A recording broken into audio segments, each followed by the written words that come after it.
Books for ever میں خوش آمدید ناول ستارہ شام جس کی رائٹر ہیں آمنہ ریاض، اس کی یہ 70ویں ایپیسوڈ ہے۔ تو آئیے جلدی سے سٹارٹ کرتے ہیں اس ایپیسوڈ کو بغیر کسی دیکھ کے۔ جلال صاحب اس کی گاڑی خراب ہو گئی تھی، ورک شاپ پہنچا کر ٹیکسی سے گھر آیا، لیکن موسم اتنا اچھا ہو رہا تھا کہ ٹیکسی اس نے مین روڈ پر ہی رکوا لی اور چہل قدمی کرتے ہوئے اپنی منزل کی طرف چلا۔ یہ شام سے کچھ پہلے کا وقت تھا، بادل آسمان پر جھکے چلے آتے تھے، بنگلو کی بیرونی دیواروں سے لٹکتی بیلوں سے ہوا لپٹی تھی۔ اسے لگا بس ابھی آسمان سے انگلی چھڑوا کر پہلی بوند زمین کی پیشانی پر بوسہ دے گی اور پھر آن کی آن ہر سیم جل تھل ہو جائے گا۔ سر جھکائے جینس کی جیبوں میں ہاتھ ڈالے وہ راستے میں آئے ایک پتھر کو ٹھوکر مار رہا تھا جب اچانک کسی نے اس کے نام کے نعرے لگانا شروع کر دیے۔ جلال نے سر اٹھا کر متلاشی نظروں سے ادھر ادھر دیکھا۔ یہ کون محترمہ تھی جو اس قدر دلکش موسم میں اس موسم سے کہیں زیادہ خوبصورت و سریلی آواز میں اس کا نام پکار کے پورے ٹاؤن میں اسے مشہور کرنے کا ارادہ کیے بیٹھی تھی؟ جلال صاحب! اس بار آواز اسے اپنے عقب سے ابھرتی محسوس ہوئی تھی۔ متجسس انداز میں اس نے گردن موڑی، پھر ماوا کو دیکھ کر سٹپٹا سا گیا۔ اس کے ڈر سے ہی تو ہسپتال سے بھاگا تھا، یہ یہاں بھی پہنچ گئی پچھل پیری۔ اس نے تو شبیہ جیسے بندے کو نہیں بخشا، میرا کیا حشر کرے گی؟ یا اللہ بچا لینا۔ وہ دوڑنے کے انداز میں لمبے لمبے ڈگ بھرتی اس کی طرف بڑھی چلی آ رہی تھی۔ یہ جلال تو کا ورد کرنے لگا۔ ماوا چند قدم پر آ کر رکے، لبوں پر مسکراہٹ، سانس پھولی ہوئی۔ اب تو کمال ہے جلال صاحب، کب سے آوازیں دے رہی ہوں لیکن آپ رکنے کا نام ہی نہیں لے رہے تھے۔ میں تو آپ کا تعاقب کرتے کرتے مر گئی۔ بے ترتیب سانس بحال ہونے میں ہی نہیں آ رہی تھی۔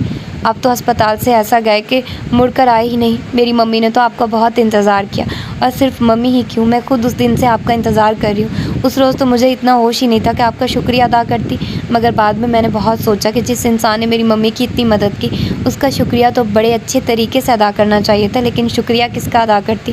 آپ تو دوبارہ آئے ہی نہیں۔ اس قدر سانس پھولی ہونے کے باوجود وہ خاموش ہونے کا نام نہیں لے رہی تھی، بس نان سٹاپ بول رہی تھی۔ ابھی میں نے آپ کو گھر کے ٹیرس سے دیکھا تو بھاگی چلی آئی، سوچا کہیں اس بار بھی آپ ہاتھ سے نکل ہی نہ جائیں، پھر میں کہاں آپ کو تلاش کرتی۔ پہلے ہی تو دعائیں کر کے دکھائی دیتے ہیں۔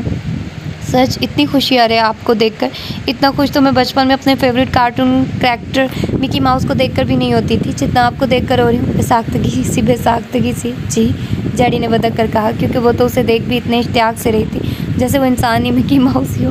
میرا مطلب ہے میں آپ کو دیکھ کر بہت خوش ہوں، ماوا نے جلدی سے کہا تھا۔ تھینک یو جلال، آپ نے ممی کی مدد کر کے اتنا بڑا احسان کیا کہ میں کبھی اس کا بدلہ نہیں اتار سکتی۔ اس کا اجر صرف آپ کو اللہ سے ملے گا، لیکن میں ساری زندگی آپ کے لیے دعا کروں گی کہ آپ کو بہت ساری خوشیاں ملیں۔ Thank you Jalal, thank you so much. آپ بار بار شکریہ کہہ کر مجھے شرمندہ کر رہی ہیں۔ ماوا چند لمحوں کے لیے خاموش ہوئی تھی، غالباً سانس لینے کا خیال آ گیا تھا۔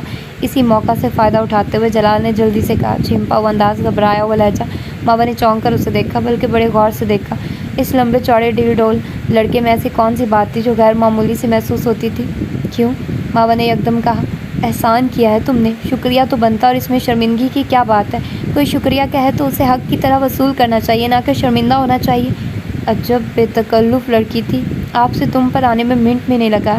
جلال نے سوچا، پھر جھجکتے ہوئے بولا، بس مجھے شرمندگی سی ہوتی ہے جب کوئی بار بار شکریہ کہے، آپ بھی نہ کہیں۔ آپ کی مدد کی تو انسانیت کے ناطے کی ہے۔ خیر آج تو انسان انسانیت کے ناطے بھی کسی کی مدد نہیں کرتے۔ اچھا ہو سکتا ہے میں نے کبھی غور نہیں کیا۔ اس نے فوراً ہی ہار مان لی، بلکہ حقیقتاً جان چھڑانے کی کوشش کی تھی، لیکن ماوا کو یقین نہیں آیا۔ یہ کیسے ہو سکتا ہے؟ آج کل تو سب غور کرتے ہیں۔ وہ بازید ہوئی، پھر جلدی سے بولی، عمل کرے نہ کرے غور ضرور کرتے ہیں۔ ویسے میں سمجھ گئی تم نے انسانیت کے ناطے کوئی مدد نہیں کی۔ ایکچولی تمہارا دل بہت اچھا ہے۔ سب کا دل اچھا تھوڑا ہی ہوتا ہے، کسی کا ہوتا ہے۔ ممی نے بھی میرے سامنے تمہاری بہت تعریف کی تھی، میں نے سوچا ممی کو تو سبھی اچھے لگتے ہیں، تمہاری تعریف بھی ایسے ہی کر رہی ہوں گی۔ تم تو واقعی بہت اچھے ہو، ٹو بی ویری آنیسٹ۔ تم نے تو مجھے اس دن بھی بہت اچھے لگے تھے جس دن تمہارے اسٹوپڈ دوست نے بلا وجہ مجھ سے جھگڑا کیا تھا، اور تم نے بہت سویٹلی جھگڑا ختم کروا دیا تھا، لیکن مجھے تمہارا دوست بالکل اچھا نہیں لگا۔ سو روڈ، اس نے ناک چڑھا کر کہا۔ ایک مشورہ دوں؟ تمہیں اس کے ساتھ دوستی نہیں رکھنی چاہیے، اچھے لوگوں کے دوست بھی اچھے ہونا چاہیے۔ کٹ سے مشورہ آیا۔ جلال بیچارہ ہنوز حواس پاختہ۔ جی میں چلتا ہوں۔ تیز ہوا کے ساتھ پہلی بوند اس کی ناک کی پھننگ سے ٹکرائی تھی۔ تم ہاسپٹل تو نہیں آئے، لیکن گھر ضرور آنا، ممی تم سے ملنا چاہتی ہیں، پلیز ضرور آنا۔ ہم دانیال حسن کی انیکسی میں رہتے ہیں، وہ وہاں، اس نے اشارے سے بتایا۔ جی ضرور آؤں گا۔ اس کا بس نہ چلتا تھا کسی طرح یہاں سے کھسک لے۔ دوسری طرف ماوا بولنے کی شوقین بھی بہت تھی۔ پکا پرومس؟ اس نے جلدی سے پوچھا۔ میں انتظار کروں گی،